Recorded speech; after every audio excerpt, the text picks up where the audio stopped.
I am Amrita Agarwal from Amrita Agarwal coaching centre. मैं आपके लिए मैथ्स का प्रीवियस ईयर पेपर लेके आती हूँ।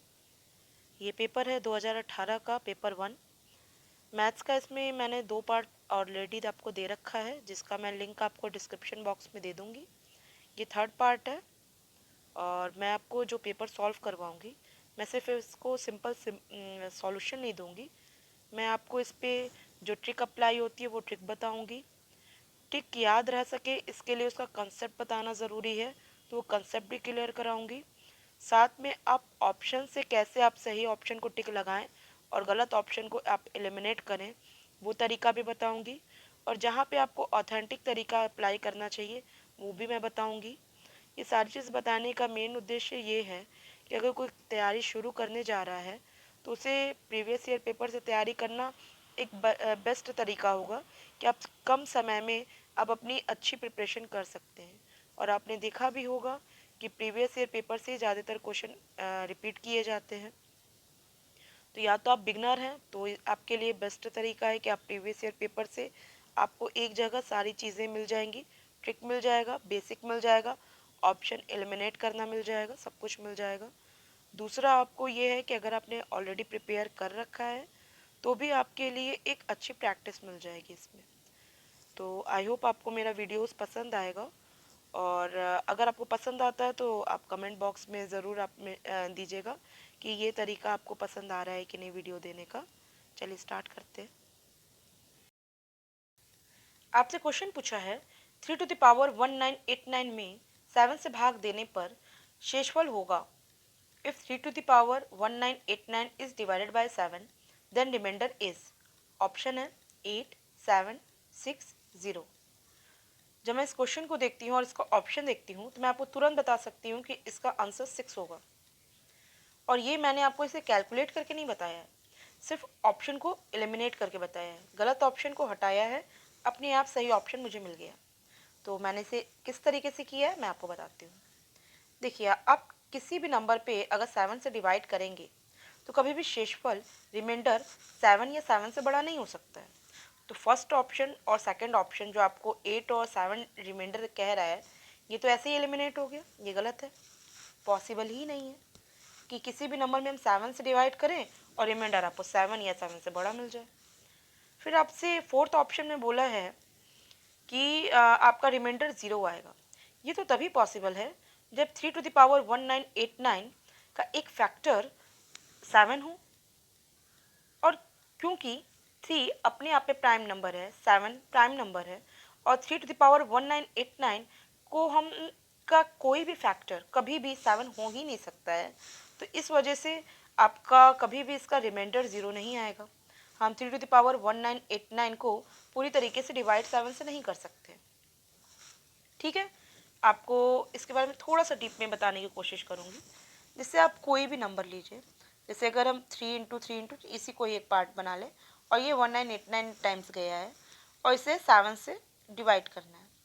ये तो तभी होगा ना जब ये 3 3 9 या 3 27, ये कुछ भी 7 से डिवाइड हो सके। लेकिन आपको पता है कि ये 3 3 9, ये ठीक 9 7 से ज़्यादा है, और 9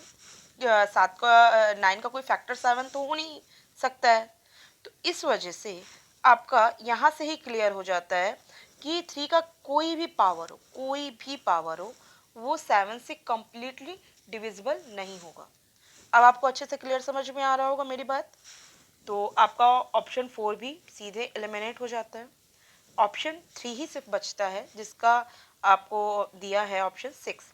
तो 6 ही आपका सही आंसर हो सकता है क्योंकि बाकी तीनों तो गलत है। तो मैंने ऑप्शन एलिमिनेट करके एक सही आंसर को चूज़ कर लिया। अगर आप एग्ज़ाम में आप सॉल्व करने बैठेंगे तो आपको थोड़ा ज़्यादा समय लगेगा, लेकिन अगर आप सही ऑप्शन ऐसे ही चूज़ कर लेते हैं तो आपके लिए ज़्यादा बेटर होगा। क्वेश्चन जानबूझ के ऐसे कभी कभी दिए जाते हैं कि थोड़ा लेंदी देखने में लगे, लेकिन ऑप्शंस उसके इतने हल्के दे दिए जाते हैं कि आप ऑप्शन से ही आराम से एलिमिनेट करके सही ऑप्शन चूज़ कर सकते हैं। इसे कहते हैं पहला ट्रिक। जब फर्स्ट आप क्वेश्चन पढ़े तो सबसे पहला ट्रिक आप यही अप्लाई करिएगा, ऑप्शन से गलत ऑप्शन को एलिमिनेट करके। फिर अब मान लीजिए क्वेश्चन को एग्जामिनर थोड़ा सा टफ बनाना चाहता है तो वो क्या करेगा। ऑप्शन में ये 0 के बजाय 1 कर देगा। अब 0 के बजाय 1 कर देने से क्या हुआ कि फर्स्ट और सेकंड ऑप्शन तो आपने एलिमिनेट कर लिया, बस थर्ड और फोर्थ ऑप्शन में अब आपको कंफ्यूजन क्रिएट हो गई। ये कंफ्यूजन अब आपको तभी क्लियर होगी जब आप इसे सॉल्व करेंगे, तो इट मीन्स आपको सॉल्यूशन भी आना ज़रूरी है। तो चलिए अब स्टार्ट करते हैं इसका सॉल्यूशन। तो देखिए आपको देख रहे हैं 3 टू द पावर 1989 बहुत छोटा नंबर नहीं है कि हम आराम से 7 से डिवाइड किया और शेषफल निकाल दिया और बता दिया ये आएगा। तो जाहिर सी बात है इतने लेंदी नंबर हैं और 3 का पावर है, तो कुछ इसका कुछ ट्रिक होगा, कुछ इसके तरीके होंगे जिससे लगाने से जल्दी आंसर हमको मिल पाएगा, क्योंकि एग्ज़ाम में बहुत ज़्यादा लेंदी क्वेश्चन कभी देता ही नहीं है। अगर लेंदी क्वेश्चन दिया है तो इसका मतलब है कि उसके कोई ना कोई ट्रिक ज़रूर ऐसे होंगे जो शॉर्ट तरीके से सॉल्व किए जा सकते होंगे, लेकिन आपको कंसेप्ट क्लियर होगा तभी आपको ट्रिक भी याद रहेगी। इस वजह से आपको कंसेप्ट क्लियर होना बहुत ज़रूरी है। तो मैं आपको थोड़ा कंसेप्ट क्लियर कराने की कोशिश करती हूँ। देखिए आप किसी भी नंबर पे मान लीजिए हम 8 ले लें, ठीक है। 8 में अगर आप 7 से डिवाइड करते हैं तो आपको रिमाइंडर क्या मिलेगा? 1 मिलेगा। अगर आप 6 में 7 से डिवाइड करेंगे तो आपको रिमाइंडर क्या मिलेगा? 6 मिलेगा। 7 0 0, 6 आया माइनस करके। लेकिन आप थोड़ा सा ध्यान दीजिए, ये तो मैंने पॉजिटिव रिमाइंडर की बात की, यहाँ पॉजिटिव 1 रिमाइंडर मिलेगा, यहाँ पॉजिटिव 6 रिमाइंडर मिलेगा, लेकिन एक निगेटिव रिमाइंडर भी होता है। तो निगेटिव रिमाइंडर के बारे में मैं बात करती हूँ। जैसे कि आप देखिए 7 के टेबल में 8 7 के मल्टीपल में किन दो नंबर्स के बीच में आता है? तो 7 वन द 7 और 7 टू ज़ 14, ये इन दोनों के बीच में 8 आया है, ठीक है। तो इसे जब आप 7 से डिवाइड करते हैं तो ये पॉजिटिव 1 रिमाइंडर बताता है। इट मीन्स 8 क्या है? 7 से 1 ज़्यादा है। उसी तरीके से अगर आप मान लीजिए कि आप 7 से 8 में डिवाइड करते हैं और डिवाइड करने में आप इसको 7 टू ज़ 14 बोल देते हैं, ठीक है। आप 8 में डिवाइड करते हैं 7 से और इसको बोल देते हैं 7 टू ज़ 14। अब ऐसे में आपको क्या मिलता है? कभी भी ये जो तरीका है ये सिर्फ आपको निगेटिव रिमाइंडर के बारे में समझाने के लिए है, ये कभी ऐसा करिएगा मत। और निगेटिव रिमाइंडर आपको ऑलवेज सिर्फ कैलकुलेशन को इजी बनाने के लिए होता है, इस वजह से मैं आपको निगेटिव रिमाइंडर के बारे में बता रही हूँ। और कैलकुलेशन को किस तरीके से वो ईजी बनाएगा वो थोड़ा आगे आपको बताऊँगी। बस आप अभी यहाँ लॉजिक देखिए क्या है। अगर हम 7 टू ज़ 14 कर देते हैं तो आप देखिए अगर 8 में से 14 को माइनस करेंगे तो आपको क्या वैल्यू मिलेगी? आपको मिलेगी -6। -6 मतलब इसका ये निगेटिव रिमाइंडर हो गया। मतलब आपको ये 8 क्या है? जो 7 का दूसरा मल्टीपल है, जो कि 8 के दूसरे तरफ आता है। जैसे 8 से पहले 7 आया और 8 के बाद दूसरा 7 का मल्टीपल क्या है? 14। ये 14 8 से कितना कम, ये जो 8 है वो 14 से कितना कम है? 6 कम है। अगर 6 हो जाता तो ये 14 हो जाता। अगर 6 ऐड कर दिया जाए 8 में तो ये 14 हो जाएगा। अब आप ध्यान दीजिए, पॉजिटिव आपको रिमाइंडर 1 मिला और निगेटिव रिमाइंडर आपको मिला 6। ये निगेटिव रिमाइंडर है इसलिए आपको माइनस साइन है। लेकिन आप अगर इसको अलग अलग से जोड़ दीजिए, मतलब 1 और 6 दोनों को ऐड करिए तो ये क्या हो जाता है? ये वही नंबर होता है जिससे आप डिवाइड करते हैं। और ये आपको पता भी होगा कि दोनों मल्टीपल्स के बीच में जो डिस्टेंस होती है वो उस डिवाइड करने वाले नंबर की ही तो होती है। 7 दूनी 14, 7 एक 21, तो 14 और 21 के बीच में भी 7 नंबर्स की दूरी है। समझ रहे हैं? उसी तरीके से निगेटिव रिमाइंडर आप कहीं ना कहीं निकालना सीख लिए हैं। अब निगेटिव रिमाइंडर -6 हम क्यों करेंगे, क्या इस्तेमाल है, उसको भी हम बाद में बताते हैं, क्योंकि -6 को हम जाहिर सी बात है इस्तेमाल नहीं करेंगे। हमारे इस्तेमाल के लिए जो जनरली आता है वो काम आता है -1। मैं आपको -1 रिमाइंडर के बारे में एक्सप्लेन करना चाहती रही, इसके लिए मैंने इस पॉइंट को आपको क्लियर किया। अब मान लीजिए जैसे कि ये मैंने 6 से कहा कि अगर आप 6 में 7 से डिवाइड करते हैं तो आपको पॉजिटिव रिमाइंडर क्या मिलेगा? 6 मिलेगा। जैसे कि आप 6 में 7 से डिवाइड करेंगे तो किस तरीके से करेंगे? तो 7 0 0, 6 में 0 माइनस किया 6 आया। लेकिन अगर हम इसे कहें 7 1 7, अब ऐसे केस में 6 में 7 माइनस करेंगे तो आपको माइनस रिमाइंडर क्या मिलेगा? 1 मिलेगा। अब यहाँ आपको मिल जाता है माइनस रिमाइंडर 1। 6 में 7 से डिवाइड करते हैं तो हमें पॉजिटिव रिमाइंडर 6 मिलता है और निगेटिव रिमाइंडर आपको -1 मिलता है। अब आपको ये अच्छे से समझ में आ रहा होगा। और पॉजिटिव और निगेटिव ये दोनों रिमाइंडर्स को अगर ऐड कर दिया जाए, ये साइन के साथ ऐड करने की हम बात नहीं कर रहे हैं, ये अलग अलग से ये जो दोनों रिमाइंडर मिले इन दोनों को ऐड कर दिया जाए तो ये उस डिवाइजर के बराबर हो जाता है जिसके थ्रू हम रिमाइंडर निकाल लें। ठीक है, तो आपको पॉजिटिव रिमाइंडर निकालना, निगेटिव रिमाइंडर निकालना आ चुका है। अब हम आते हैं अपने पॉइंट पे। देखिए, अब यहाँ पे क्वेश्चन आपसे कह दिया 3⁻1989 इज डिवाइडेड बाय 7। तो इसे हम कैसे डिवाइड करें कि हमको रिमाइंडर मिल जाए। अब 3⁻1989 को अगर हम ऑथेंटिक तरीके से सिस्टमैटिक वे में अगर फैलाएंगे और 7 से डिवाइड करने की कोशिश करेंगे तो कुछ हम ऐसे करेंगे, 3 इंटू 3 इंटू 3 इंटू कितने टाइम्स 3 इंटू 3 करते जाएंगे, 1989 टाइम्स करेंगे। और उसे डिवाइड किससे करेंगे, उसे डिवाइड करेंगे 7 से। इंडिविजुअल अगर इससे हम डिवाइड करें, रिमाइंडर फाइंड आउट करने की कोशिश करें तो हमें पॉजिटिव रिमाइंडर क्या मिलेगा, 3 मिलेगा और निगेटिव रिमाइंडर हमको 4 मिलेगा। या तो हम पॉजिटिव रिमाइंडर 3 का इस्तेमाल करें या तो निगेटिव रिमाइंडर 4 का इस्तेमाल करें। लेकिन आप मार्क करिए, हम चाहे 3 का इस्तेमाल करें चाहे 4 का इस्तेमाल करें, हम सब जगह अगर ऐसे रिमाइंडर निकालते गए तो कैलकुलेशन कितनी टफ हो जाएगी, कितनी लेंदी हो जाएगी, हमारा निकालना और ना निकालना सब बराबर हो जाएगा और हम कहीं ना कहीं इसे निकाल नहीं पाएंगे, हम थक के छोड़ देंगे। तो ऐसी सिचुएशन के लिए हमें कैलकुलेशन को क्या करना होगा, इसे थोड़ा इजी बनाना होगा। तो हम कुछ ऐसा कर सकते हैं, 3 की ग्रुपिंग बना दें, 3 की कुछ इस तरीके से ग्रुपिंग बना दें कि हमें रिमाइंडर +1 या -1 मिल जाए। हम ऐसा क्यों कह रहे हैं कि हम 3 की कुछ ऐसी ग्रुपिंग बनाएं कि रिमाइंडर हमको +1 और -1 मिले। इसका रीज़न ये है कि अगर हम इंडिविजुअल डिवाइड करके देखें सबको अलग अलग से तो हमने ये पाया कि 3 पावर आ रहा है या तो -4 पावर आ रहा है। क्योंकि अगर हम मान लीजिए पॉजिटिव 3 पावर को ही अगर हम लेके चलते हैं तो 3 इंटू 3 इंटू 3, क्योंकि ये मल्टीप्लिकेशन के केस में है ना, तो 3 इंटू 3 इंटू 3 1989 टाइम्स मल्टीप्लाई करना पड़ जाएगा, जो कि बहुत टफ वर्क है।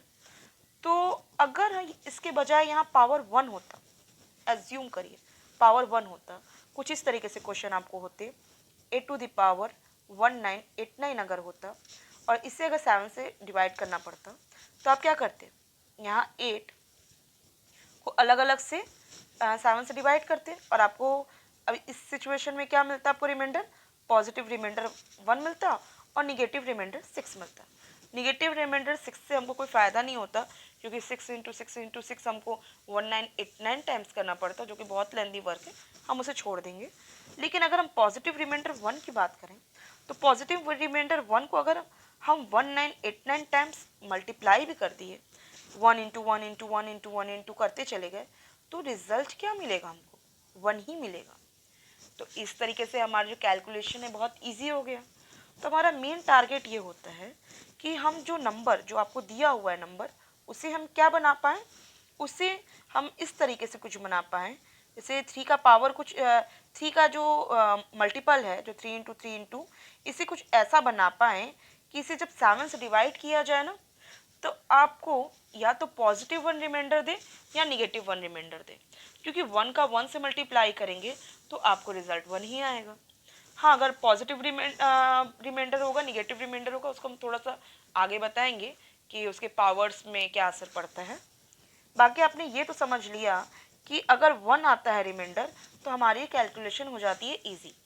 तो हमारा अब नेक्स्ट टारगेट ये होगा कि ये जो 3 का मल्टीपल कुछ ऐसे बनाया जाए कि उसे 7 से जब डिवाइड करें तो हमें पॉजिटिव रिमाइंडर 1 मिले या निगेटिव रिमाइंडर 1 मिले, +1 या -1। अब इसे ज़रा 7 से डिवाइड करके ज़रा देखिए, तो इसीलिए मैंने 3 इंटू 3 इंटू 3 का ये कंबाइंड करके बनाया है। क्यों बनाया है इसको रीज़न मैं देती हूँ, क्योंकि 3 इंटू 3 9, 3 ज़ा 27, ये 27 आ जाता है। और जब हम 27 को 7 से हम डिवाइड करते हैं तो आप देखिए 27 को अगर हम 7 से डिवाइड करेंगे तो क्या होगा, 7 3 21, आपको पॉजिटिव रिमाइंडर आ जाएगा 6, तो पॉजिटिव रिमाइंडर 6 से तो वैल्यू बहुत टफ हो जाएगी। लेकिन आपको मैंने बताया रहा कि 7 का जो मल्टीपल है, अगर 27 के देखिए 27 से 7 का कौन सा मल्टीपल जस्ट पहले आ रहा है और जस्ट बाद में आ रहा है। तो देखिए 27 के जस्ट पहले ये 21 आ रहा है 7 का मल्टीपल, और 27 के बाद जस्ट बाद में 28 आ रहा है। 21 से पॉजिटिव रिमाइंडर आपको क्या मिलेगा? 6 मिला पॉजिटिव रिमाइंडर। लेकिन अगर आप 28 से यहाँ पे कैलकुलेट करते, मतलब 7 फोर्जा अगर किए होते, तो आपको क्या मिलता? 7 फोर्जा 28 मिलता, और निगेटिव रिमाइंडर आपका इस सिचुएशन में क्या आ जाता? -1। -1 आता तो हमारे लिए कैलकुलेशन हो जाती आसान। तो इस वजह से मैंने 3 का क्यूब इस्तेमाल किया। अब 3 का क्यूब इस्तेमाल करने के साथ एक और पॉइंट आता है, क्या इसे किया जा सकता है, मतलब हम 3 के कंबाइंड कर लें और अलग अलग से कैलकुलेट करें, तो क्या आखिरी वाला भी जो कंबाइंड करेंगे वो 3 के क्यूब के रूप में ही मिलेगा? तो इसे देखने के लिए हम क्या करते हैं, हम देखते हैं कि 1989 ये 3 का मल्टीपल है कि नहीं। तो मैं इसमें चेक करती हूँ। तो अगर 1989 की डिविजिबिलिटी, अगर 3 की डिविजिबिलिटी रूल पे अगर खरा उतरा, अगर अप्लाई हो गया, तो इसका मतलब 1989 3 से डिवाइड हो सकता है और आपका 3 का इसका मल्टीपल है। तो मैं चेक करती हूँ, तो हमें क्या मिलता है? 1989 3 से डिवाइड किया, 3 छक 18, एक आया, 3 छक 18, 9 उतरा, 3 त्याई 9, तो 663 कंप्लीटली डिवाइड हो गया। तो इसका मतलब ये है कि 3 टू द पावर हम लिख सकते हैं 3 इंटू 663, इसे लिखा जा सकता है। और इसे अगर 7 से हम डिवाइड करेंगे, तो हमको जो इसका ये सेपरेट पार्ट है, ये हमको क्या मिलेगा? इसका हमको रिमाइंडर मिलेगा -1। लेकिन अब ये 663, इसको क्या फंडा है? इसको तो जब मैंने लंबा करके जब किया रहा, तो ये चीज़ें दिखाई दे रही थी, समझ में आ रही थी। अब इसे थोड़ा सा शॉर्ट तरीके से अगर लिखना हो, तो हम उसे कैसे लिखेंगे? उसका तरीका ये होता है कि x to the power a into b हो, तो उसे लिखा जा सकता है x to the power a का होल पावर b। इसे किया जा सकता है। तो हम यहाँ 3 टू द पावर 1989 के साथ यही करेंगे। ये हो जाएगा 3 टू द पावर 3 इंटू 663, ठीक है, ये हो जाएगा। और इसे कर दिया 7 से डिवाइड, और 6 टू द पावर 3 इंटू 663 को हम ये लिख सकते हैं 3 टू द पावर 3 का होल पावर 663। अब जब इससे 7 से डिवाइड करेंगे, तो हमें यहाँ पे अगर हम करते तो उसे उतने टाइम्स लंबा खींचना पड़ता। और यहाँ पे हम जस्ट, आप चाहते ना चाहते, आपको तो पता ही है कि इसे इस तरीके से लिखा जा सकता है 3 3 ज़ा 9 2 ज़ा 3 3 ज़ा 9 3 ज़ा 27। तो ये हो जाएगा 27 to the power 663 divided by 7। अब आप साफ देख सकते हैं इसका रिमाइंडर क्या मिलेगा। 27 में अगर हम 7 से डिवाइड करते हैं, अब इधर अभी 663 को फोकस मत कीजिए, क्योंकि हमारा जो कैलकुलेशन अभी फ़िलहाल में होगा वो इसको, क्योंकि अगर आप यहाँ पे ध्यान दीजिए 27 इंटू 27, ये तो एक्चुअल में यही ना मतलब होता है। 27 इंटू 27 इंटू 27 कितने टाइम्स? 663 टाइम।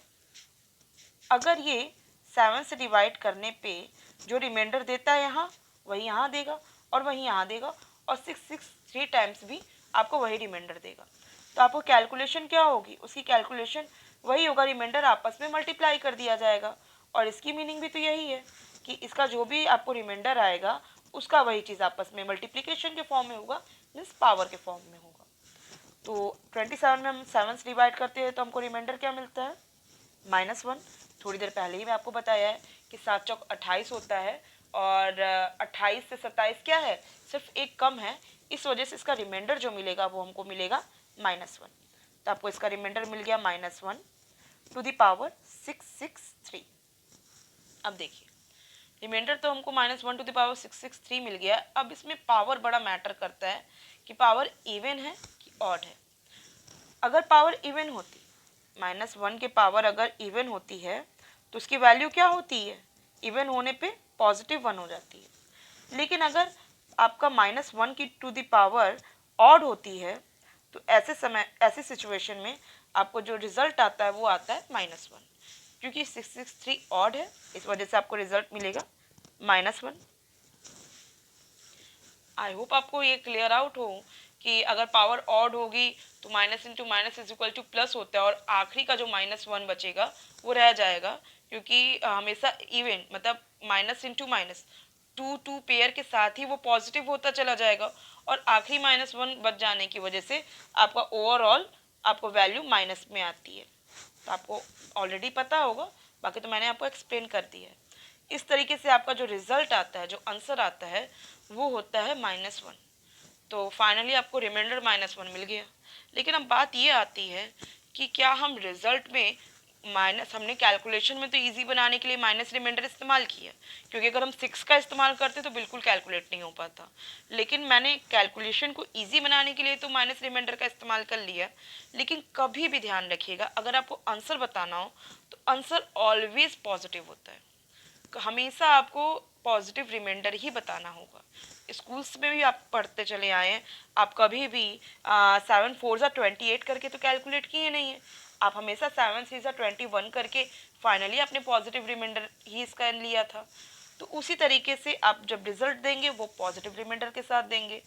तो अब पॉजिटिव रिमाइंडर में से कैसे कन्वर्ट किया जाए, आपको मैंने बताया था कि 21, आपको साफ साफ दिखाने, आपको मैंने बताया रहा कि 21 और 28 के बीच में जो 27 है, ये क्या है, पॉजिटिव 6 ज़्यादा है और कितना कम है, 1 कम है। तो इस तरीके से निगेटिव रिमाइंडर 1 मिल जाता है और पॉजिटिव रिमाइंडर आपको 6 मिल जाता है। लेकिन अगर अलग अलग से इनको जोड़ा जाए, मीन्स इसके बीच की जो स्टेप्स हैं, इसके बीच के अंक हैं वो तो 6 हैं और इसके बीच के अंक ये 1 है, इन दोनों को जोड़ा जाए तो वो 7 ही ना होगा जिसे हमने डिवाइड किया था। ऑलवेज डिवाइजर, इन दोनों का एडिशन ऑलवेज डिवाइजर के इक्वल ही होगा। अब थोड़ा सा इस पर सोचेंगे तो आप यही ना देखेंगे, अगर 3 से डिवाइड करते तो 3 3 ज़ा 9, 3 ज़ा आपका 12, ऐसे करके जाएंगे आप। तो आप ये देखेंगे ना कि 3 3 के स्टेप में ही तो नंबर्स आगे बढ़ रहे हैं। अगर हम 4 से डिवाइड करते हैं तो 4 4 के स्टेप पे नंबर आगे बढ़ते हैं। उसी तरीके से 7 से डिवाइड करेंगे तो 7 7 के स्टेप में नंबर आगे बढ़ेंगे। अगर आपको 7 से डिवाइड करने पे निगेटिव रिमाइंडर आपको -1 आ रहा है तो इसका मतलब आपको पॉजिटिव रिमाइंडर क्या होगा, 6 होगा। इट मीन्स 7 से आप निगेटिव रिमाइंडर को माइनस कर दीजिए। 7 से अगर आप निगेटिव रिमाइंडर को माइनस कर देंगे तो आपको जो आंसर आएगा वही आपका रिमाइंडर होगा, पॉजिटिव रिमाइंडर। ठीक है, आई होप आपको अच्छे से समझ में आ गया हो और आपको अच्छे से कैलकुलेशन भी समझ में आ गया होगा। और कुछ भी अगर डाउट हो तो ज़रूर कमेंट बॉक्स में लिखिएगा, लेकिन मैंने अपनी तरफ से पूरी कोशिश की है कि आपको ये अच्छे से समझ में आ जाए। ठीक है, तो आपका ऑप्शन 3 करेक्ट ऑप्शन है। अब इसी टाइप से बहुत क्वेश्चंस एग्जाम में पूछते हैं, ना सिर्फ टेट में पूछते हैं, अदर कोई भी आप कॉम्पिटेटिव एग्जाम देने जाएंगे तो इस टाइप के क्वेश्चन ज़रूर पूछे जाते हैं, बहुत इंपॉर्टेंट क्वेश्चन है। तो अब हम आगे बढ़ते हैं नेक्स्ट क्वेश्चन पे। क्वेश्चन में आपसे पूछे है, z का मान ज्ञात कीजिए यदि संख्या 417 z8 9 से विभाज्य हो।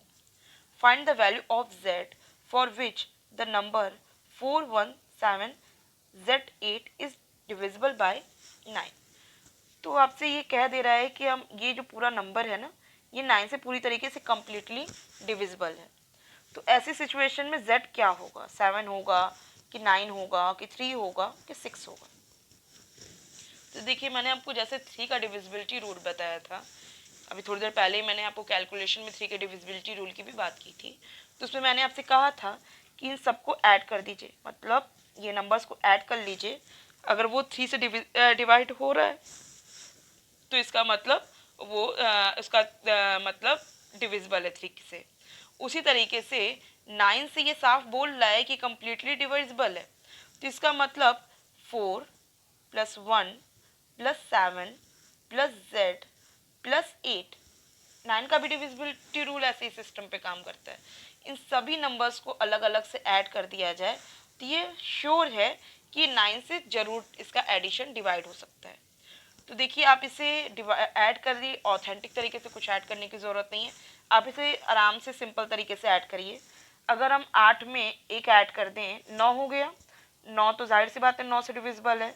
अब ये 7 में 4 ऐड करते हैं तो 7 8 9 9 हो गया और बाकी 2 बचता है, तो दो नंबर आपका बचा है z के साथ। ये क्या होना चाहिए, 9 से कंप्लीटली डिविजिबल होना चाहिए। तो आप समझ सकते हैं 2 में 7 ही ऐसा नंबर है जिसे अगर आप जोड़ेंगे तो वो 9 से आराम से डिवाइड हो जाएगा। तो ऑप्शन फर्स्ट करेक्ट ऑप्शन है। काफ़ी इजी क्वेश्चन था और इजी क्वेश्चन भी एग्जाम में पूछता है। तो वैसे ये पिछला क्वेश्चन भी आपसे जो पूछा था वो बहुत इजी ही पूछा था। आप ऑप्शन से लगाते तो आप आराम से उस पर सही जवाब को आप तुरंत ही बता सकते रहे। बाकी वो आपको तरीका बताना बहुत ज़रूरी था, क्योंकि कभी कभी क्वेश्चन आपको घुमा के भी दे सकता है। तो काफ़ी इजी क्वेश्चन था। इसका ऑप्शन फर्स्ट करेक्ट ऑप्शन है। आपका आंसर z की वैल्यू 7 हो जाएगी। अब नेक्स्ट क्वेश्चन पे चलते हैं। क्वेश्चन आपसे पूछा है 40 persons consume 200 kg of rice in 30 days. In how many days will 30 persons consume 500 kg of rice? 40 व्यक्ति 30 दिनों में 200 किलोग्राम चावल खाते हैं। कितने दिनों में 30 व्यक्ति 500 किलोग्राम चावल खाएंगे? तो देखिए इसके लिए ट्रिक होती है। M1 D1 T1 upon W1 is equal to M2 D2 T2 upon W2। यहाँ से M जो है ये नंबर ऑफ पर्सन है, D आपको नंबर ऑफ दिन है, T आपको नंबर ऑफ टाइम है। इसमें आवर्स भी आप ऐड कर सकते हैं, मतलब T1 के साथ आपका H1 भी हो जाता, कितने आवर्स में वो काम हो रहे हैं वो न्यूमरेटर में होगा। फिर डिवाइडेड बाय W1 जिसमें W आपको वर्क है। इसके अलावा आप इफिशियंसी भी इसमें डिनोमिनेटर में इंक्लूड कर सकते हैं अकॉर्डिंग टू क्वेश्चन। तो ये इक्वल के फॉर्म में होता है, एक फॉर्मूला होता है, इसे आप दिमाग में एकदम बैठा लीजिए। अब क्वेश्चन आपसे कह रहा है 40% जो आदमी है वो कितने हैं, 40 हैं। कितने दिनों में कंज्यूम कर रहे हैं, 30 दिनों में कंज्यूम कर रहे हैं। कितने किलोग्राम कर रहे हैं, 20 किलोग्राम कर रहे हैं, 20 नीचे हो गया। जहाँ वर्क है, वर्क वाली जगह ही कितना कंजम्पशन हो रहा है, कंजम्पशन को रखा जा सकता है। ठीक है, और M1 D1 और W1 आपका काम हो गया। इसी तरीके से M2 आपको कितना दिया है, इन how many days will 30 person अब क्या हो गए, 30 हो गए। M2 हो गया 30, कंज्यूम 500 kg ऑफ राइस, मतलब यहाँ पे जो वर्क की जगह 500 kg हो जाएगा, 500 हो जाएगा। और आपसे पूछा है इन हाउ मेनी डेज, मतलब आपसे डी पूछा है, आपको दिन पूछा है, टाइम के तरीके से आप ले सकते हैं। आप इसे सॉल्व करेंगे तो किस तरीके से करेंगे, 40 into 30 upon 200 is equal to, आपको जो M2 D2 अपॉन W2 का जो फॉर्म आता है वो आता है 30% और अपॉन 500 kg। इसे थोड़ा साफ तरीके से बताते हैं। साफ तरीके से करने के लिए हम क्या करेंगे, जो 40% है वो 200 kg कंज्यूम कर रहे हैं राइस को और 30 डेज में कर रहे हैं। तो 40 इंटू 30 अपॉन ये 200 kg ऑफ राइस है, वो वर्क वाली जगह 200 हो जाएगा। अगर क्वेश्चन अगर आपको ऐसे वर्क वाली जगह मैंने 200 क्यों लिखा आपको हम बताते हैं। जैसे क्वेश्चन अगर ऐसे ना करके ये जो एग्जैक्ट जो क्वेश्चन दिया इसके बजाय थोड़ा सा घुमाता और क्वेश्चन आपको ये कहता कि 40 व्यक्ति 30 दिनों में 200 किलो चावल को, जैसे धान है उसमें से चावल निकाल पाते हैं, तो कितने दिनों में 30 व्यक्ति 500 किलोग्राम जो धान है उसमें से चावल निकाल पाएंगे। तो ये यहाँ पे 200 किलोग्राम और 500 किलोग्राम कंजप्शन के बजाय ये क्या हो जाता है, आपको कंजम्पशन के बजाय आपको हो जाता वर्क। तो कोई फर्क नहीं पड़ता है, आपको वही 200 किलोग्राम 500 किलोग्राम वही है, चाहे आप कंजम्पशन लीजिए, चाहे वर्क में लीजिए, चाहे आप किसी भी फॉर्म में ले लीजिए, आपको फॉर्मूला वही लगेगा, M1 D1 T1 upon W1 is equal to M2 D2 T2 upon W2। अब आपको समझ में आ रहा होगा कि मैंने डिवाइडेड बाय 200 क्यों लिखा है और W1 की जगह मैंने 200 का इस्तेमाल क्यों किया। फिर इज इक्वल टू ये क्या लिखेंगे हम, in how many days, days तो फाइंड आउट करना है। मान लेते हैं let the days be x, x into और नंबर ऑफ पर्सन अब सेकेंड टाइम कितने हो गए हैं, 30 हो गए हैं, और कंजम्पशन आपको चावल का कितना हो रहा है, 500 kg हो रहा है। बस इसी को ही सॉल्व कर देना है, तो ईजिली कैलकुलेट हो सकता है।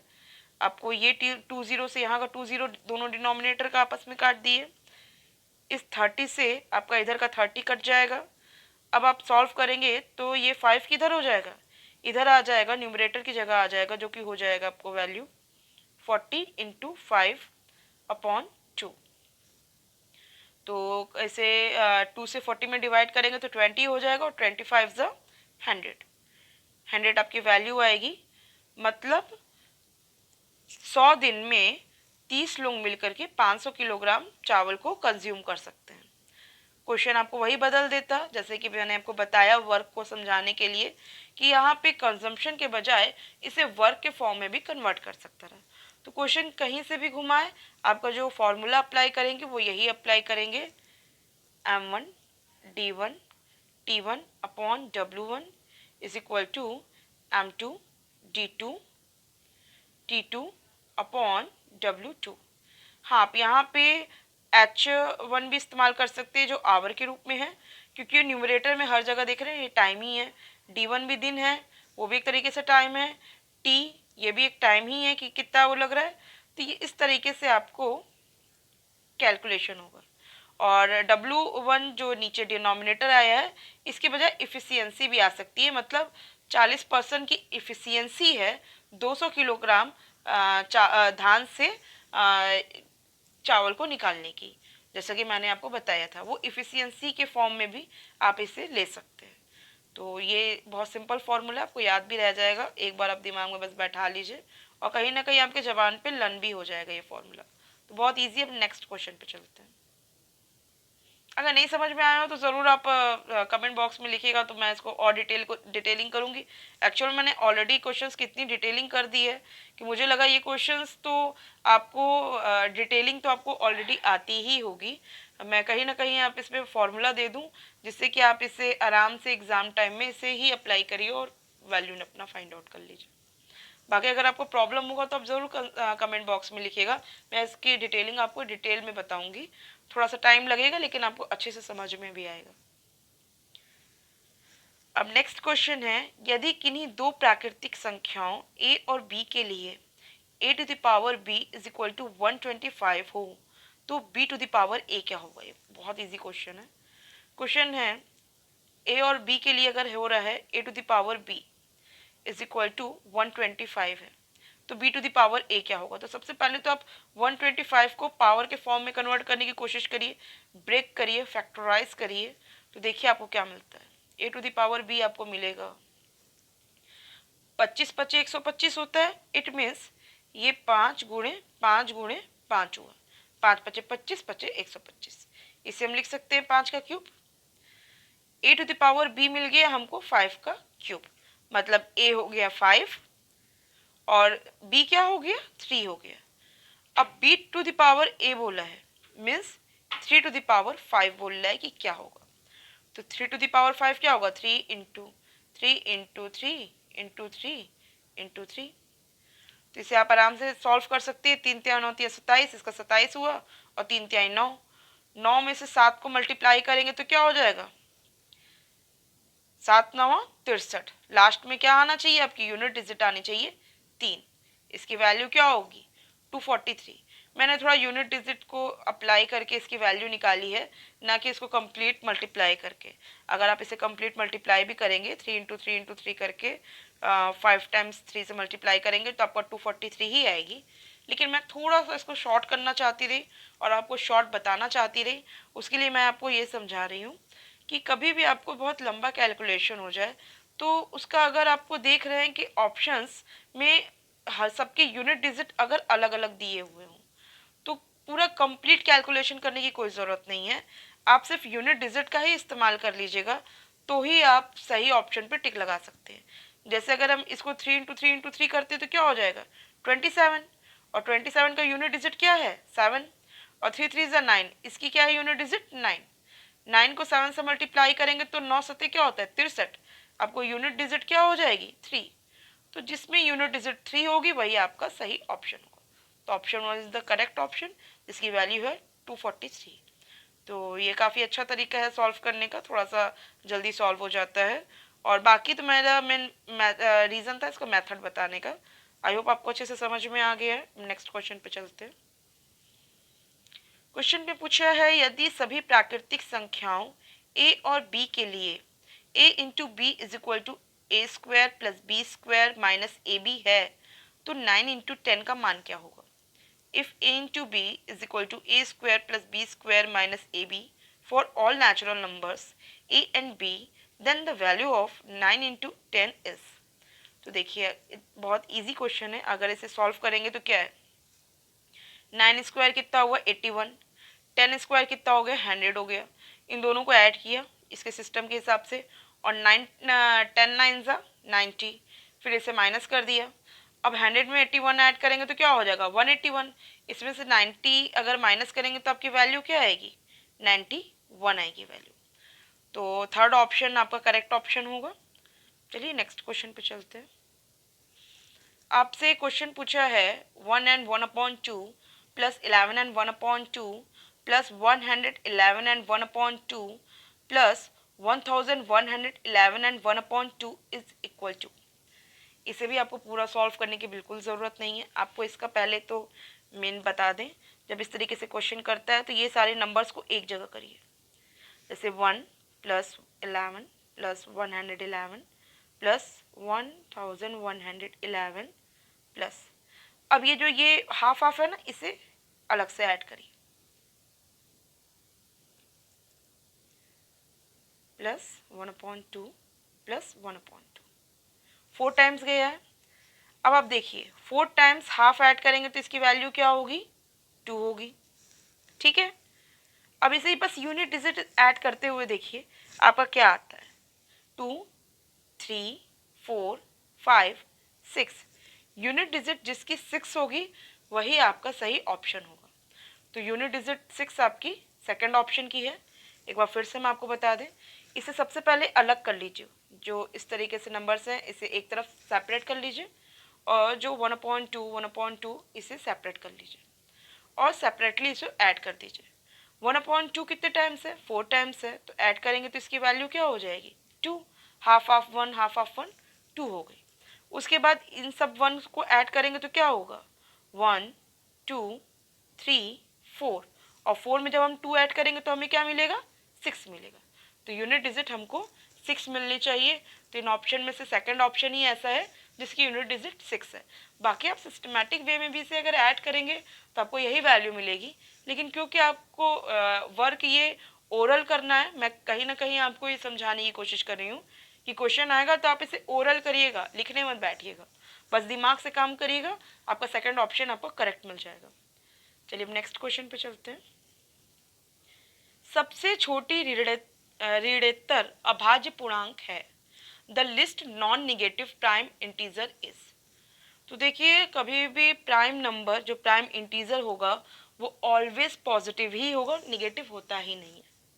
और उसमें भी सबसे छोटा सबसे लिस्ट जो होगा वो 2 होगा। 2 क्यों होगा ये बताते हैं। बहुत से लोगों को कंफ्यूजन हुआ कि 1 क्यों नहीं होता है। पहला कि 1 कंपोजिट नंबर है, दूसरा प्राइम नंबर की मेन खास बात ये होती है कि इसके 2 फैक्टर होते हैं। एक फैक्टर होता है इसका 1 और एक फैक्टर होता है इटसेल्फ वो खुद। बस जो नंबर ये रूल अप्लाई करता है, बस जिसके 2 फैक्टर हो, जिसका एक फैक्टर 1 हो और दूसरा फैक्टर वो खुद हो, वही प्राइम नंबर है। जैसे 3 का एक फैक्टर होता है 1 और 3 स्वयं अपना एक फैक्टर होता है। 6 प्राइम नंबर नहीं होता है क्योंकि इसका एक फैक्टर 1 तो है, दूसरा फैक्टर इसका क्या है 2 है, तीसरा फैक्टर क्या है 3 है और चौथा वो खुद है। ये तो 4 फैक्टर्स हो गए, इस वजह से 6 आपका प्राइम नंबर नहीं होगा। तो 2 3 7 11 13 इस 17 इस तरीके से आपको प्राइम नंबर मिलते जाएंगे। लेकिन सबसे छोटा प्राइम नंबर क्या होगा 2 होगा। 1 क्यों नहीं हो सकता, क्योंकि 1 का एक फैक्टर 1 होगा और 1 का एक फैक्टर 1 इटसेल्फ खुद होगा। तो ये बताइए ये 2 फैक्टर कैसे हो गए, ये तो एक ही फैक्टर हुआ ना, इस वजह से 1 आपका प्राइम नंबर नहीं होता है। ठीक है, आपको अच्छे से क्लियर हो गया होगा। अब नेक्स्ट क्वेश्चन पे चलते हैं। क्वेश्चन आपसे कह रहा है a sum of money at simple interest doubles in 10 years, in how many years at the same rate it will be tripled. एक राशि साधारण ब्याज पर 10 वर्षों में दोगुनी हो जाती है, कितने वर्षों में यह राशि उसी ब्याज दर से तिगुनी हो जाएगी। देखिए, आपका जो रेट ऑफ इंटरेस्ट है वो कह रहा है सेम रहेगा, आपने जितना रुपया जमा किया है आप उतना ही रुपया जमा करें, लेकिन आपको 10 साल में जो रुपया आपने जमा किया उसका दोगुना मिलता है, तो आप वही पैसा जो जमा किए हुए थे वो पैसा कितने साल में ये तिगुना हो जाएगा। आपने मान लीजिए कि मैंने 100 रुपया बैंक में जमा किया, बैंक हमको अपनी तरफ से 100 रुपया दे दिया 10 साल में, इस वजह से हमको पैसा क्या हो गया, दुगना हो गया, मीन्स 200 रुपया हो गया। तभी ना हमको दोगुना पैसा मिलेगा। 100 रुपये पे हमको 200 रुपया बैंक देगा, तो इसका मतलब 100 रुपया इंटरेस्ट उसने दिया है हमको। अब कह रहा है कि जो 100 रुपया आपने जमा किया है, अब कितना समय, 10 साल में, तो 100 रुपया बैंक ने दिया, 10 साल में हमको ओवरऑल पैसा 200 रुपया मिला। अब ये जो 100 रुपया हमने जमा किया है, कितने साल में हमको बैंक पैसा देगा कि अब हमको रिटर्न में वो कितना दे दे, तिगुना पैसा दे दे, 300 रुपया दे दे। तो बैंक हमको इंटरेस्ट कितना देगा, जाहिर सी बात है 200 रुपया देगा।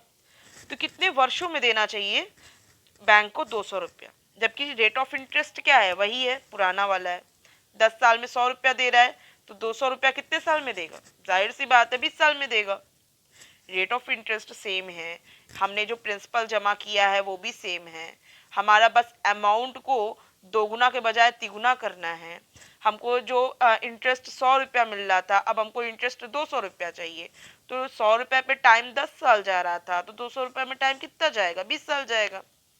सिंपल है, आप लॉजिक के आधार पे भी निकाल सकते हैं। ये हो गया 20 साल, 20 साल में हमको पैसा तिगुना मिल जाएगा बैंक से, मैंने जो भी जमा अमाउंट किया है उसका हमको तिगुना पैसा मिलेगा।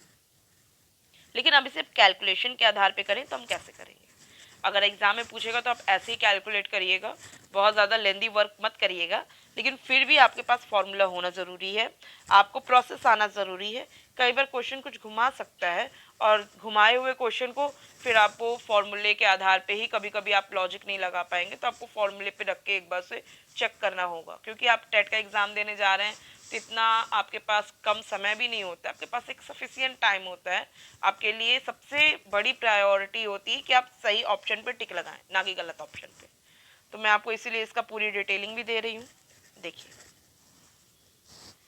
अमाउंट आपको क्या होता है, अमाउंट इज इक्वल टू होता है प्रिंसिपल प्लस इंटरेस्ट, जो कि मैंने आपको दिखाया था अभी कि ये बैंक हमको पहले 200 रुपया दिया 10 साल में, और 20 साल में हमको 300 रुपया दिया। कैसे दिया, 100 रुपया मैंने जमा किया बैंक में, 10 साल में 100 रुपया इंटरेस्ट के रूप में बना, हमको 200 रुपया 10 साल में मिल गया बैंक में अमाउंट के रूप में, अमाउंट मीन्स मिश्र धन, और 100 रुपया मैंने जमा किया, 20 साल में बैंक हमको 200 रुपया अपनी तरफ से इंटरेस्ट के रूप में दिया, वही सेम रेट ऑफ इंटरेस्ट पे, और अब हमको अमाउंट ट्रिपल मिल गया, 300 रुपया।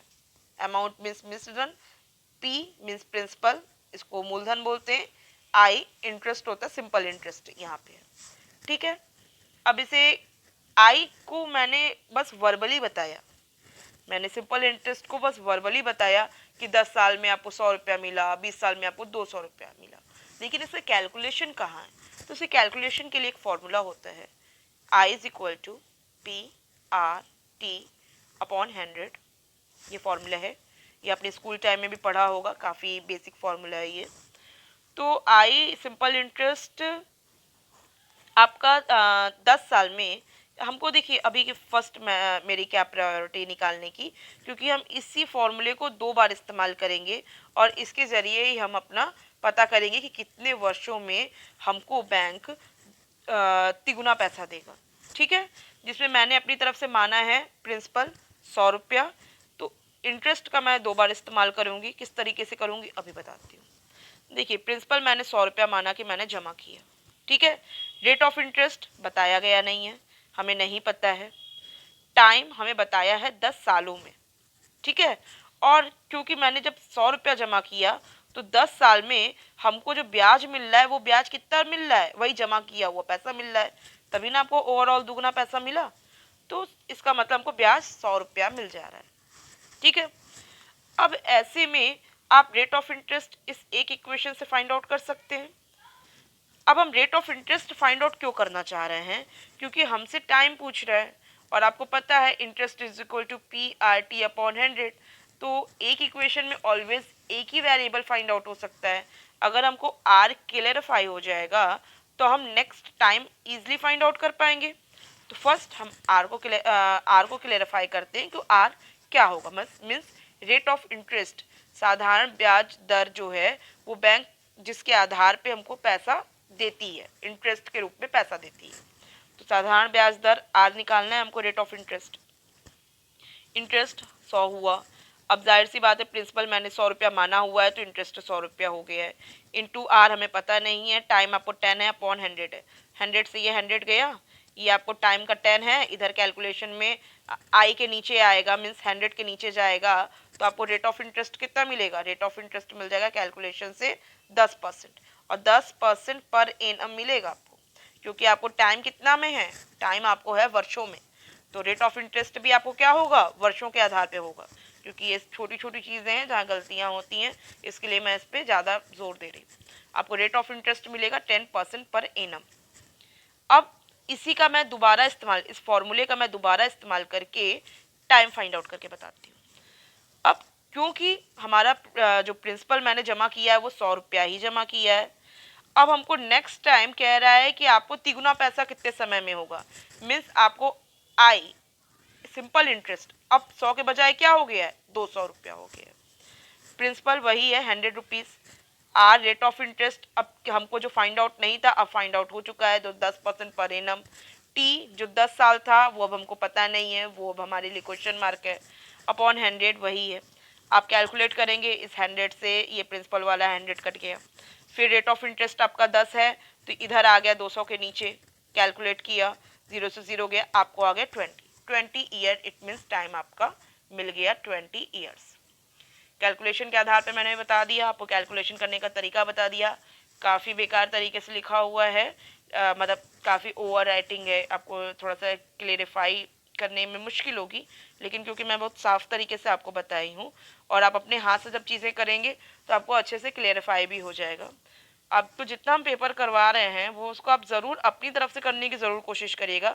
मेरा सिर्फ आप टिप्स लीजिए, आप लॉजिक मैं जो बता रही हूँ वो सारी चीज़ें लीजिए, लेकिन आप एक बार पेपर ज़रूर अपने हाथ से सॉल्व करिएगा। ठीक है। तो अब इसमें मेरे ख्याल से कुछ डाउट वाली कोई बात नहीं रहेगी, बहुत सिंपल क्वेश्चन था, काफ़ी अच्छा क्वेश्चन रहा। अब नेक्स्ट क्वेश्चन पे चलते हैं। आपका सही आंसर 20 वर्ष होगा, ये 15 वर्ष गलत लिखा हुआ है यहाँ पे। अब नेक्स्ट क्वेश्चन पे आते हैं। ये भी लॉजिक भी लगाना है थोड़ा सा अपना, बस ध्यान से देखिए क्वेश्चन। यदि 3 पेन, 2 पेंसिल और 4 रबड़ का मूल्य 92 है तथा 8 पेंसिल और 16 रबड़ का मूल्य 68 है, तब 24 पेन क्या होगा। If the price of 3 pens, 2 pencils and 4 erasers is 92 and the price of 8 pencils and 16 erasers is 68 rupees, then the price of 24 pens। आपसे 24 पेन की प्राइस पूछ रहा है। अब आपको मैं देख रही हूँ ऑप्शन के आधार पे आप डायरेक्ट तो नहीं बता सकते, तो आपको कहीं ना कहीं कैलकुलेशन करनी होगी, और कैलकुलेशन आप रिटन कम करिए, मेंटल ज़्यादा करिए। मेंटल में भी आप लॉजिक्स थोड़े से लगाइए जिससे कि आप कम समय में आप सही तरीके से आंसर को निकाल पाए। तो देखिए यहाँ पे क्वेश्चन कर रहा है कि 2 पेंसिल और 4 रबड़ का, और यहाँ पे क्या है 8 पेंसिल और 16 रबड़ का मूल्य दिया हुआ है। यहाँ पे ऊपर है 3 पेंसिल 3 पेन 2 पेंसिल और 4 रबड़ का मूल्य दिया है। यहाँ 8 पेंसिल और 16 रबड़ का मूल्य दे के रखा है, और आपसे पूछा क्या है, पेन पूछा है। अगर हम जो पेंसिल और रबड़ ये जो मूल्य 68 रुपीज़ दिया हुआ है, अगर हम इधर से माइनस कर पाते हैं, ठीक है, अगर हम यहाँ से हटा पाते हैं तो हमें पेन का वैल्यू मिल जाएगा। तो हमारा पहला टारगेट ये होना चाहिए कि जो ये फर्स्ट इक्वेशन दिया हुआ है इसमें से हम सेकंड इक्वेशन को क्या कर दें, माइनस कर दें। लेकिन अब हमारे लिए प्रॉब्लम क्या आती है प्रॉब्लम ये आती है कि फर्स्ट इक्वेशन में 2 पेंसिल और 4 रबड़ के बारे में बात कर रहा है, और हमारा जो दूसरा इक्वेशन है ये 8 पेंसिल और 16 रबड़ के बारे में बात कर रहा है। तो हम जरा इसको दोनों को ध्यान दें तो क्या देखते हैं, 2 का 8 में से क्या है, 2 चौका 8 मीन्स 4 टाइम्स, 4 चौका 16 ये भी 4 टाइम्स। इट मीन्स अगर हम पेंसिल और रबड़ को 4 टाइम्स कर दें यहाँ पे, तो हमारा क्या हो जाएगा, इस पेंसिल और रबड़ के बराबर हो जाएगा। अब हम आराम से माइनस कर पाएंगे।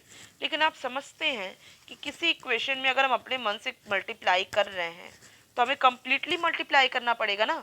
मीन्स अगर हम 2 पेंसिल को 8 पेंसिल बना रहे हैं, 4 से मल्टीप्लाई कर रहे हैं, 4 रबड़ में ये 4 से मल्टीप्लाई करके हम 16 रबड़ बना रहे हैं, तो हमें पेन में भी क्या करना पड़ेगा, 4 से मल्टीप्लाई करना पड़ेगा। और पेन कितना हो जाएगा, 4 टाइम 12 पेन हो जाएगा। और जो प्राइस है, प्राइस भी तो चौगुना हो जाएगी। जब आप यहाँ पे सामान को चौगुना करेंगे तो पैसा भी तो चौगुना लगेगा। तो इसका मतलब जो आपकी प्राइस अब हो जाएगी 92 × 4 बन जाएगी प्राइस। अब हम देखते हैं कि ये जो 8 पेंसिल और आपको 16 रबड़ है, इसमें से क्या कर दें हम, 8 पेंसिल और 16 रबड़ को आप इजीली माइनस कर सकते हैं। और माइनस करेंगे तो हमें क्या मिल जाएगा, हमको 12 पेन के प्राइस मिल जाएगी। लेकिन हमसे क्वेश्चन पूछ रहा है 24 पेन की प्राइस, तो कोई मुश्किल नहीं है, 12 पेन की अगर प्राइस मिल जाए तो 12 दूनी 24 होता है, हम उसको दूना कर देंगे और हमको 24 पेन की प्राइस फाइंड आउट हो जाएगी। तो मैंने मेंटली वर्क कर लिया कि मुझे करना क्या है। तो देखिए, आप 92 × 4 करते हैं तो आपकी वैल्यू क्या मिलती है, मैं इसे तो पहले चौगुना कर लूँ, 4 दूनी 8, 9 चौक 36, तो 368 रुपीज़ मिलती है। आपको 12 पेन, 8 पेंसिल और 16 रबड़ की वैल्यू हो गई 368 रुपीज़, जिसमें से मैंने 8 पेंसिल और 16 रबड़ की वैल्यू जो कि 68 रुपीज़ दी हुई है उसे माइनस कर देती हूँ। अब हमारे पास जो माइनस करने के बाद वैल्यू आएगी वो 300 रुपये की आएगी। अब वो किस चीज़ की वैल्यू होगी, ये होगी 12 पेन की वैल्यू। चाहते हैं 12 पेन, 12 पेन की वैल्यू हमको फाइंड आउट हो गई। लेकिन आपसे क्वेश्चन किया है 24 पेन के बारे में, तो अगर 12 पेन की वैल्यू है आपकी 300 रुपया, तो 24 पेन की वैल्यू क्या हो जाएगी, 300 × 2, 3 दूनी 6, इट मीन्स 600 आपका सही आंसर होगा।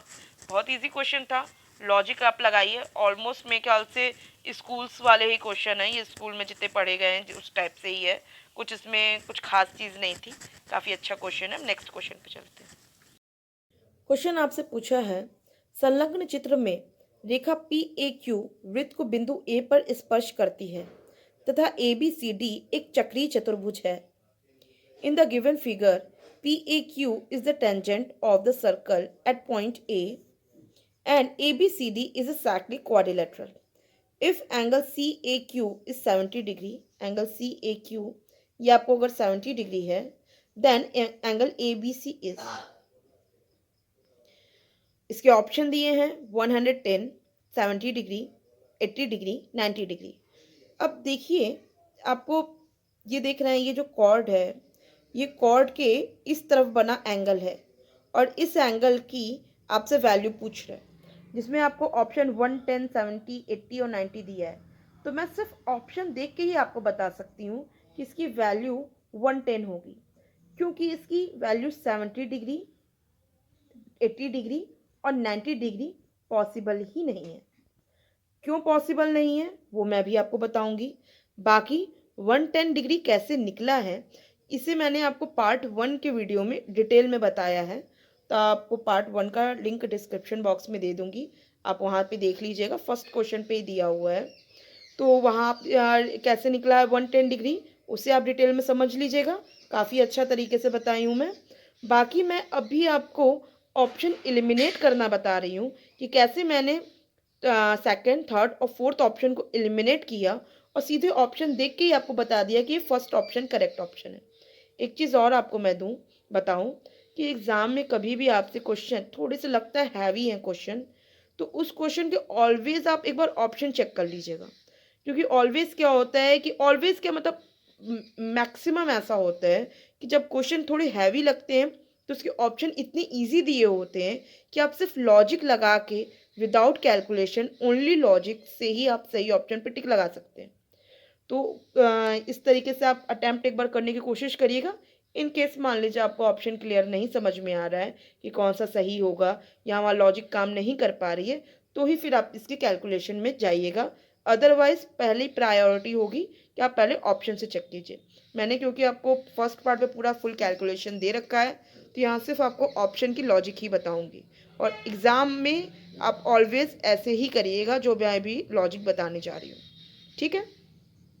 तो चलते हैं अब हम पॉइंट पे, जो आपको मैं समझाना चाहती हूँ कि 70 डिग्री, 80 डिग्री, 90 डिग्री क्यों नहीं हो सकता है और 110 डिग्री क्यों हो सकता है। तो आपको एक बात बता दूँ, ये सर्कल का एक बेसिक रूल है। सर्कल का बेसिक रूल आपको ने पढ़ा भी होगा कि कोई भी कॉर्ड से एक सेंटर पे बनने वाला जो एंगल है वो ऑलवेज सर्कमफ्रेंस पे बनने वाले एंगल का क्या होता है, डबल होता है। मीन्स अगर ये 2 थीटा है तो ये एंगल हो जाएगा थीटा। उसी तरीके से आपको पता है कि सबसे बड़ा कॉर्ड सर्कल का क्या होता है, डायमीटर होता है, वो सेंटर से होके गुजरता है। तो अब जाहिर सी बात है इसी कॉर्ड से सेंटर पे बनने वाला एंगल क्या होगा, 180 डिग्री होगा। तो एंगल ये जो सर्कमफ्रेंस पे बनने वाला एंगल क्या हो जाएगा, 180 का हाफ 90 डिग्री हो जाता है। अब बात आती है कि जब मैंने यहाँ पे जो डिस्क्राइब किया, ये जो छोटा एंगल यहाँ पे 2 थीटा है, इधर इस तरीके से ये कॉर्ड है, इस कॉर्ड के इस तरफ बना एंगल सेंटर पे 2 थीटा, तो इसी तरफ इधर की तरफ बनने वाला एंगल ये थीटा होगा। लेकिन मान लीजिए कॉर्ड हम सेम रखें और हम एंगल अब बनाना चाहते हैं इधर की ओर, तब ऐसी सिचुएशन में क्या होगा। जैसा कि आप यहाँ पे देख पा रहे हैं, यहाँ AC एक कॉर्ड है और ये जो B पे बनने वाला एंगल है, और अगर हम यहाँ पे सेंटर की ओर देखें तो ये सेंटर का हाफ यहाँ दिख रहा है। ये एंगल 2 थीटा होगा तो ये एंगल थीटा होगा। लेकिन अब क्वेश्चन तो हमसे यहाँ का एंगल कर रहा है, कॉर्ड वही है। तो ऐसी सिचुएशन में क्या करेंगे, ऐसी सिचुएशन में हम इधर का एंगल देखेंगे, ठीक है। हमारे लिए हमेशा जो होता है ना, ये एंगल कि इधर सामने वाला इधर का एंगल, उसी तरीके से ये एंगल अगर आपको फाइंड आउट करना हो तो उसकी इधर की ओर आपको कॉर्ड की तरफ से बनने वाला एंगल जो होगा वो ये होगा, ठीक है। अब ये देख रही हैं, ये एंगल आपको क्या दिख रहा है, ये हमेशा 180 डिग्री से ज़्यादा ही होगा। तो इसका मतलब एंगल बी पे ऑलवेज जो एंगल बनने वाला है वो 90 डिग्री से ऑलवेज क्या होगा, ज़्यादा होगा। तो जो एंगल बी पे एंगल होगा वो ऑलवेज 90 डिग्री से ज़्यादा होगा। एंगल डी पे जो एंगल बनेगा वो ऑलवेज 90 डिग्री से छोटा होगा, ठीक है। और अगर यही डायमीटर पे अगर आपको बन जाता और डायमीटर से ये एंगल यहाँ बनता तो ऑलवेज वो 90 डिग्री ही होता, दोनों तरफ, इधर भी 90 डिग्री और इधर भी 90 डिग्री बनता। आई होप आपको अच्छे से क्लेरिफाई हो रही हो सारी बात, आपको लॉजिक समझ में आ रही हो। क्योंकि आपको अगर जैसे ही डायमीटर पे आपको डायमीटर पे अगर बनता है तो डायमीटर तो आपको दोनों तरफ सेम एंगल देगा। यहाँ से भी 180 डिग्री बन रहा है, यहाँ से भी 180 डिग्री बन रहा है, और इस हिसाब से यहाँ पे इस तरफ भी बनेगा 90 डिग्री और इस तरफ भी बनेगा 90 डिग्री।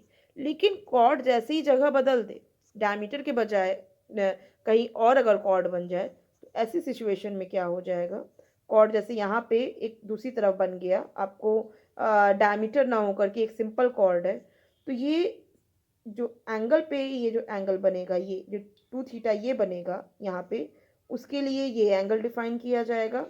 और एंगल बी के लिए आपको जो कॉर्ड की तरफ से सेंटर पे बनने वाला एंगल होगा वो 2 थीटा ये होगा, ना कि ये 2 थीटा, तो उस हिसाब से ये थीटा हो गया।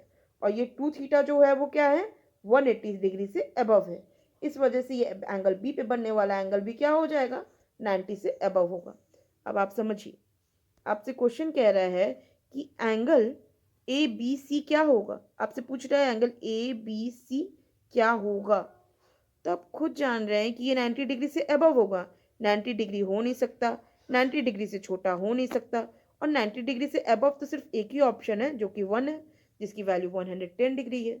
बहुत ही इजी क्वेश्चन अब हमको लगने लगा कि काफ़ी इजी क्वेश्चन था, थोड़ा उसको घुमाया रहा बहुत ऐसे टफ तरीके से, जो कि आपको टाइम, टफ हम नहीं कहेंगे, टाइम कंज्यूमिंग थोड़ा कहेंगे, थोड़ा टाइम कंज्यूम हो जाए आपको वैल्यू निकालने के लिए। लेकिन इसके ऑप्शन इतने हल्के दे दिया कि हमने सिर्फ लॉजिक लगाया और लॉजिक के आधार पे मैंने सही ऑप्शन पे टिक लगा लिया। तो आई होप आपको ये वीडियो समझ में आ रहा है, पसंद आ रहा है। एग्ज़ाम में आप इस तरीके से अटैम्प्ट करेंगे तो आप 100% सही आंसर पे आप टिक लगाएंगे और जल्दी लगाएंगे। तो ओके ठीक है, अब नेक्स्ट मैं इसी तरीके से पेपर्स को सॉल्व करके लाऊंगी। और आप इसी तरीके से अगर आपको जो भी आपके अगर समझ में आपको आ रहा है तो आप कमेंट बॉक्स में दीजिएगा, और अगर आपको कोई भी डाउट होता है तो उसे भी आप ज़रूर कमेंट बॉक्स में दीजिएगा। ठीक है, बाय।